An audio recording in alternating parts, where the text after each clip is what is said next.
Hello and welcome to my video on Bioshock. Today I thought it'd be fun to play through the entire game on the hardest difficulty using only plasmids. I know this idea has been done by other YouTubers before, but I was thinking how much fun this could be, so I thought I'd give it a shot. Before we get into it, I do want to lay out some ground rules.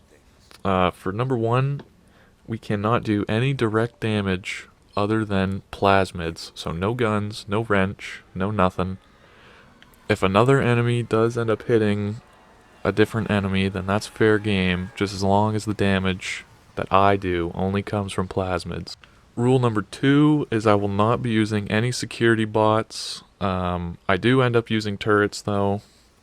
My reasoning behind the security bots is, why not? With all that said, let's get right into the video.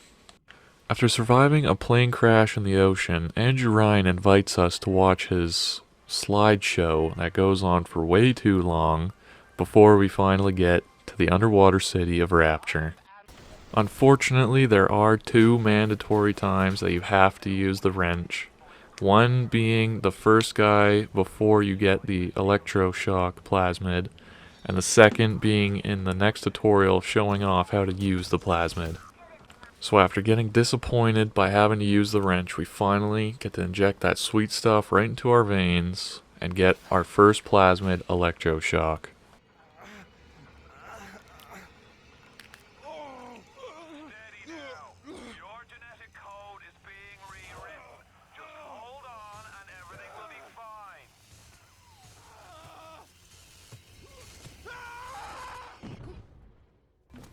Throughout the game, I'm going to be putting every plasmid we come across on a tier list. This tier list ranking from S tier will carry you down to F being useless. Keep in mind that every ranking is on survivor mode, plasmid only, so there's not going to be any synergies such as Electro Bolt with any weapon, which brings us to our first plasmid, Electro Bolt. I'm going to have to throw it in C. I mean, it's not horrible, but there's only really certain situations that it can do anything, so it can be used to stall enemies, and it can be used to take care of a crowd if they're in a pool of water, as shown, but other than that, it's not really useful. Man, I really hope Andrew Ryan's not a fan of George Orwell. Ah, shit. Moving on to the next level, we're given the ability to start hacking devices. You can hack devices such as vending machines, bots, or turrets to get them on your side. Hacking vending machines just makes the prices cheaper. Personally, I love the hacking minigame. I think it's fun. It's a nice change of pace in my opinion, but I see a lot of hate for it. I know where the hate's coming from. It stops the game completely to make you do a puzzle that some people might not want to do. But in my opinion, it's fun. I like it. So at this point, I realize I've been using a security bot for the whole time I was on this level. So instead of just turning it off and continuing, I decided to restart. Just thought I should let you all know. We finally get access to our second plasmid of the game, Incinerate. What Incinerate does is pretty much you just light stuff on fire, watch them burn. It does damage over time. You can light up oil spills on the ground. If an enemy steps on it, they'll start burning. It can work with contact, so like if you light an enemy on fire, they touch another one, that enemy gets on fire. Personally, I'm not a big fan. In survivor mode, it doesn't really do much damage. However, at the start, as seen, it does a decent amount of damage, but as you get later in the game, it starts to do nothing.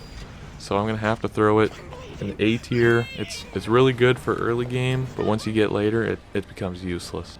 Just to interject real quick, at this point, I noticed the damage for Incinerate was doing too much damage, so I looked at my difficulty, and I don't know how, but it switched down to hard.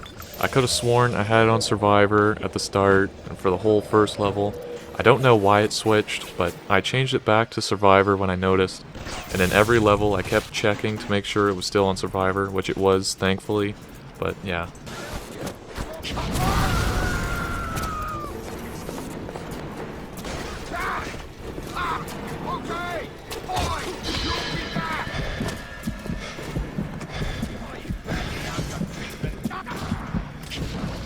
And finally, we get ourselves the telekinesis plasmid.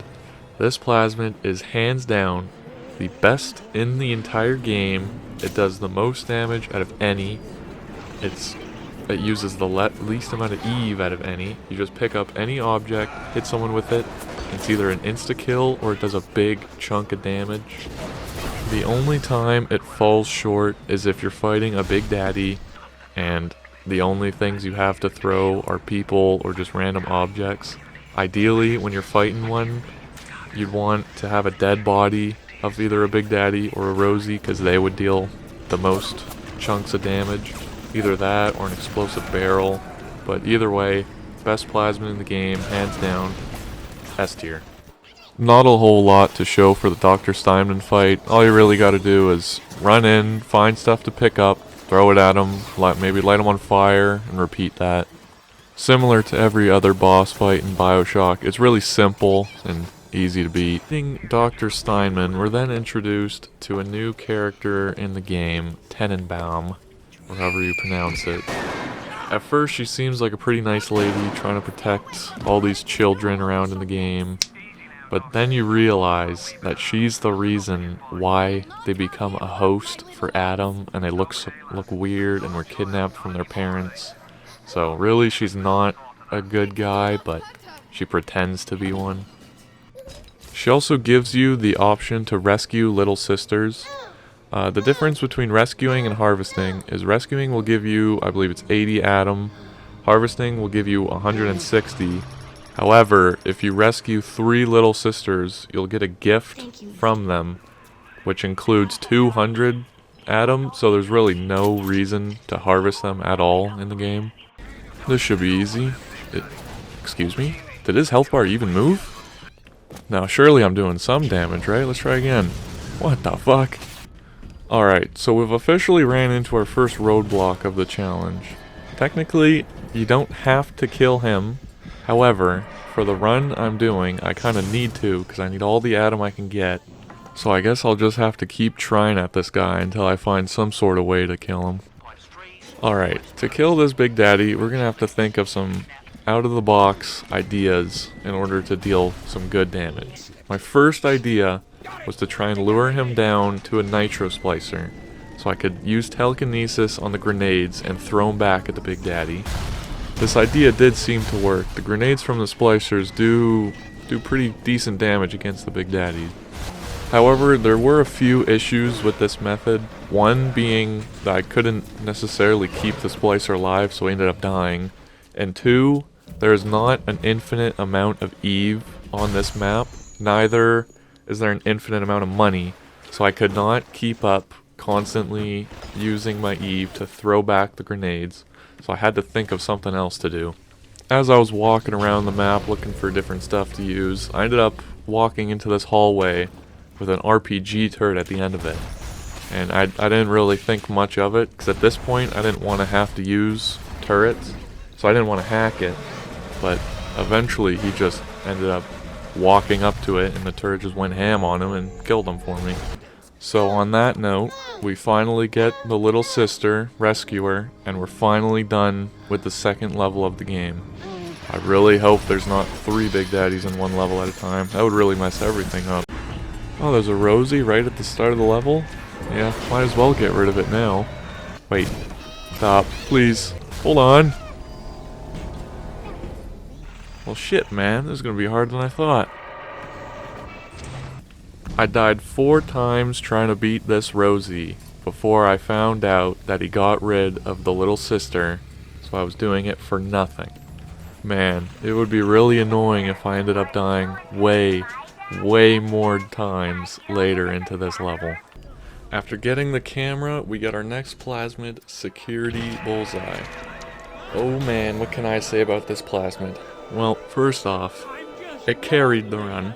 Same as telekinesis. It does a really good job. I only found out later into the run though. I was having issues with killing all the big daddies for the little sisters.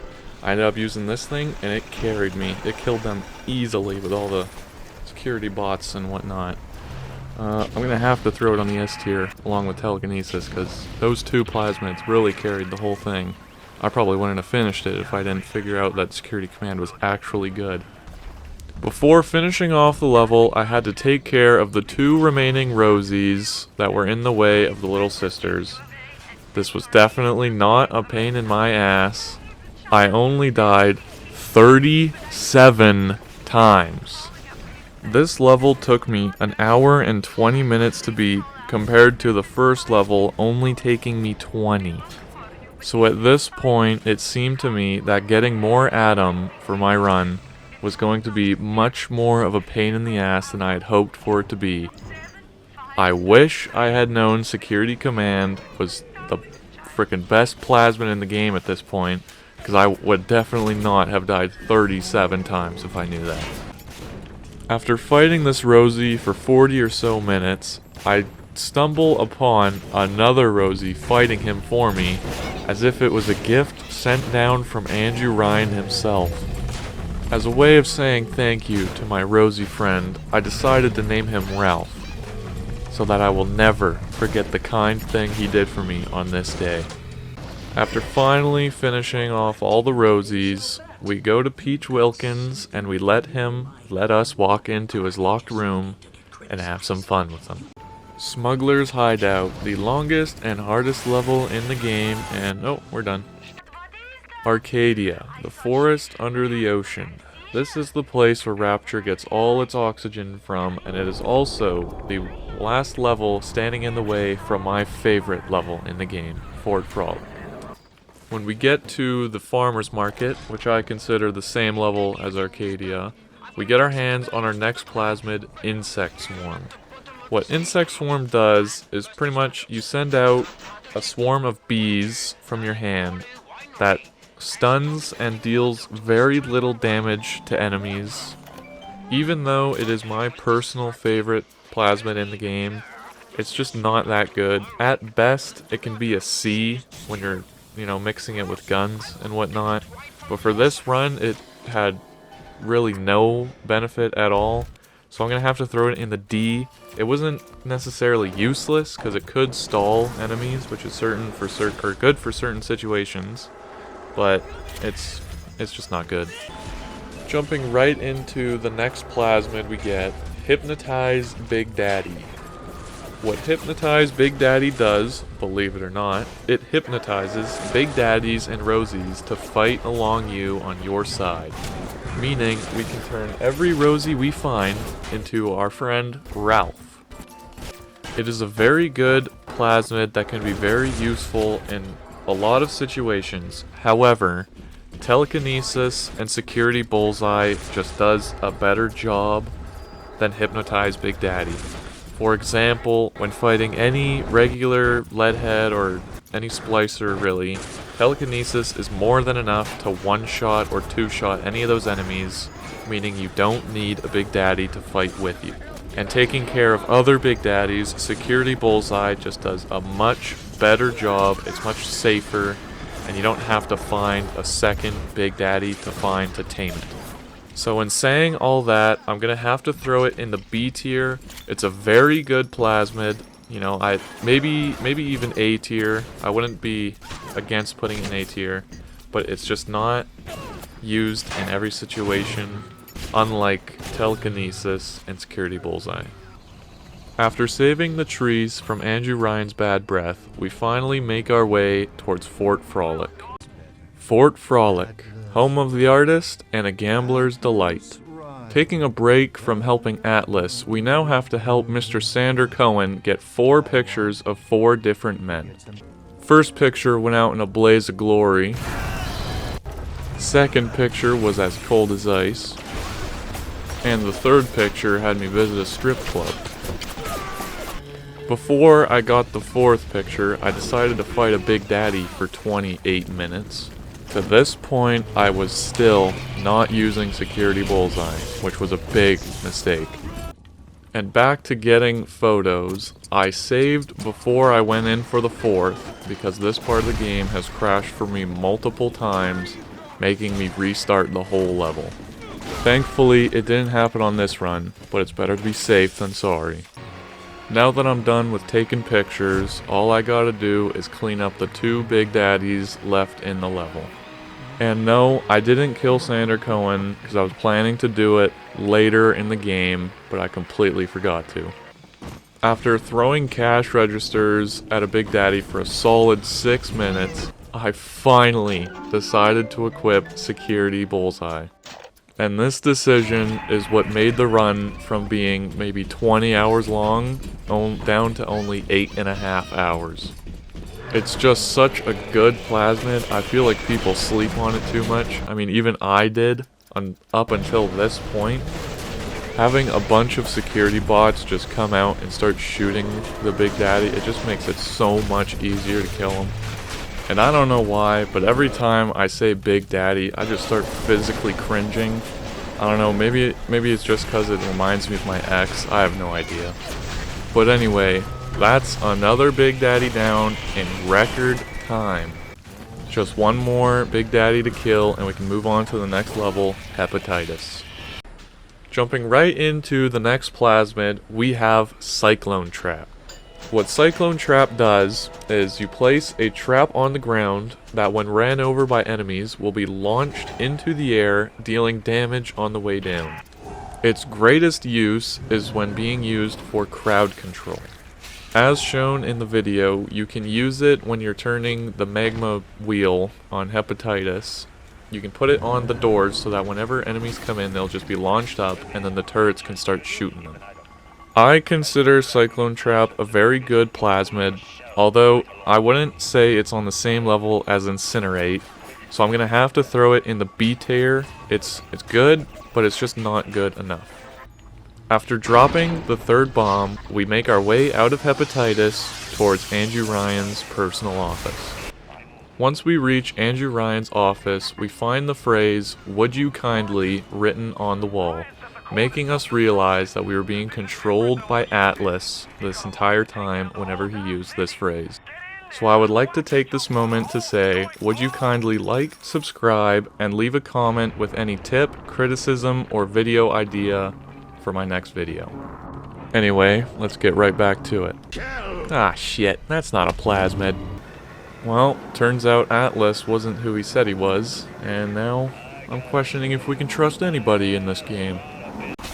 I've been avoiding talking about this plasmid throughout the entire playthrough, but I think now's the time to finally talk about it. So the next plasmid I'm ranking is going to be Enrage. I tried so hard to try and get any use out of this plasmid the entire playthrough, and I just could not find any use for it. It was useless every time I used it. It does absolutely nothing. I do understand that it can be used for crowd control, but even then, it still just never really worked for me. And this was the first plasmid I bought. I had it all the way back in Medical Pavilion, which is the 2nd level. From then till now, I got no use out of it, and that's why I'm throwing it in F tier. It was just completely useless. It did nothing throughout my entire playthrough. Now we're at the part of the game that I've been a little worried about. Once we pick up the Lot 192, the cure for our mind control, our plasmids will then begin to cycle through every plasmid in the game, making us lose control of which ones we use. Meaning we could get stuck with a completely useless plasmid such as Winter Blast. Speaking of Winter Blast, we might as well rank it now because I never used it throughout the run. It is the worst plasmid in the game by far if you're doing a normal run, plasmid only run, or just any kind of run. It allows you to freeze an enemy that you then have to shatter. However, if you shatter an enemy, you don't get to loot their body at all. And when you freeze someone, you cannot use plasmids to shatter them, making it completely useless for a plasmid only run. And even when you are using it in a normal playthrough, the harder the difficulty is, the more hits you have to give an enemy to shatter them, to the point where you won't even be able to shatter them. It'll just be a completely wasted use of the plasmid. With all that being said, I'm of course gonna have to throw it in the F tier. It's just a useless plasmid. After reaching Dr. Suchong's apartment in Apollo Square, we find the second part to the Lot 192 antidote, which gives us back complete control over our own plasmids. At this point, I've gotten pretty good at taking out all the big daddies and the rosies, so I thought I'd show how I did it. All you really gotta do is just light them on fire, and then drag them over to a camera, hit them with security bullseye, and you're pretty much good to go. It really simplifies these tough challenges that even before I started the run, I didn't think I was going to be able to do it, especially on survivor mode because of the big daddies, but here we are. The main goal of the next level, Point Prometheus, is to become a big daddy in order to get through a door that was closed by Frank Fontaine. Personally, I'm not a big fan of this level, so I'll try and get through it quickly. The first thing we have to grab is perfume bottles so that we can smell like a big daddy. They're all found in the same room, pretty easy task. The next thing we grab are a pair of boots. After that, we grab the bodysuit, which actually gives us a 25% resistance to all damage, which is pretty nice. Then we have to grab the helmet, which I find really annoying because we're going to have to be looking through this thing for the rest of this level and the whole next level. And the last thing we have to do is go up to the scary looking machine and get our voice box removed. And with all that being done, we can now move on to the next level. Now on to the second last level. All we have to do for this one is escort a little girl from the beginning all the way to the end. Surely it can't be that bad. But before we get into the mistake I made on this level, we're going to talk about our next plasmid, Target Dummy. What Target Dummy does is basically just spawns a target dummy in front of you that enemies will attack instead of you. It can be used to deal with crowds or to just remove aggro off of you. However, the target dummy does not do any damage, making it not as good as other plasmids that you can use that basically achieve the same job. And for those reasons, I'm going to have to throw it in the C tier. You know, it's good for certain situations, not all of them though. There are better plasmids that do a similar job, such as Cyclone Trap. So, you know, if you're gonna use one of the plasmids, just use Cyclone Trap. Now, on to the mistake I made during this level. What I did was basically spam Target Dummy the entire time, which used up all my Eve and made me run dry before the big daddy in this level came out to fight me. For the first half of the level, I had plenty of Eve, but after the midway point was when I just ran out completely, and then I completely forgot about the Big Daddy trigger, so I was running down the hallway looking for more Eve, and I accidentally spawned him in. So now I had to fight every enemy that was already there, plus the Big Daddy that was now after me. Thankfully, I ended up finding another Eve hypo, which allowed me to use Security Bullseye on the Big Daddy once, which just completely took care of him. And with all that done, it's finally time to take on Frank Fontaine and end the game. But before we talk about the fight, there's one last plasmid I have to rank. Sonic Boom. Sonic Boom is a really fun plasmid, in my opinion, to use. You get to just Fusro die your enemies across the whole screen, but it is not that good. You do a very little amount of damage compared to other plasmids, and it's just all in all not very useful. And for that, I'm gonna have to throw it in the D tier. It could be way better, but it's not completely useless. The final fight against Fontaine is, as usual, like the easiest part of the entire playthrough. All you really have to do is use telekinesis, grab one of the very many explosive barrels across the little area, throw it at him, grab another, throw it at him, and you're all set. The hardest this fight gets is in phase 3 when there's both security bots and splicers coming after you, so you gotta be mindful of those enemies shooting at you and trying to hit you. But all in all, it's easy. While the ending cutscene of the game plays, let's briefly talk over how this run went. This run took me about 7.5 hours to complete, and in those 7.5 hours, I died a total of 106 times. The final rankings on the tier list are an S tier, Telekinesis and Security Bullseye, an A tier, Incinerate, in B tier is Hypnotize Big Daddy and Cyclone Trap, in C tier is Electro Bolt and Target Dummy, in D tier is Insect Swarm and Sonic Boom, and in F tier is Enrage and Winter Blast. If you disagree with any of my rankings on this tier list, please let me know in the comments. I'd be more than willing to try out that Plasmid again. And if you have any suggestions for another challenge run of Bioshock or really any other game, I'd be more than willing to hear your idea and maybe I'll give it a try. The next video I have planned is some sort of run in Dark Souls 3. I haven't really quite worked out what I want to do yet, but that's just something to expect for my next video, is something to do with Dark Souls 3. And if you made it all the way through the video, I would like to thank you from the bottom of my heart. It really means a lot to me that you would watch my whole video. And with all that being said, good night, good morning, and goodbye. You saved them. You gave them the one thing that was stolen from them. A chance. A chance to learn. To find love.